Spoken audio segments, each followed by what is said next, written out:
Mga kaibigan, walang mga eroplano ang lumilipad sa ibabaw ng Hilagang Korea, ngunit bakit nga ba ito?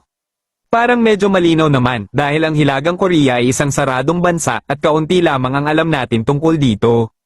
Ngunit isang bagay ang tiyak kapag tiningnan ng mga radar ng paglipad ang pang-araw-araw na mapa ng paglipad, walang eroplano ang dumadaan sa ibabaw ng Hilagang Korea. Hindi naman ibig sabihin na kapag lumipad ang eroplano doon, aatakehin ito ng missile. Sa katunayan, may ilang mga kumpanyang panghimpapawid tulad ng Air Korea, isang kumpanya mula sa Hilagang Korea na lumilipad araw-araw. Mayroon din namang ilang kumpanya mula sa China at Rusya na gumagawa ng mga flight sa ibabaw ng Hilagang Korea. Ngunit marami pang ibang kumpanya sa mundo ang hindi dumadaan sa ibabaw nito kahit na ang ruta na iyon ay medyo mabilis.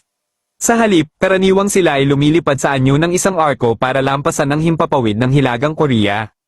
Dahil ang Hilagang Korea ay hindi nagbibigay ng access sa kanyang satellite system sa ibang mga bansa, hindi posible malaman kung kailan lumilipad ang isang eroplano sa ibabaw ng bansa.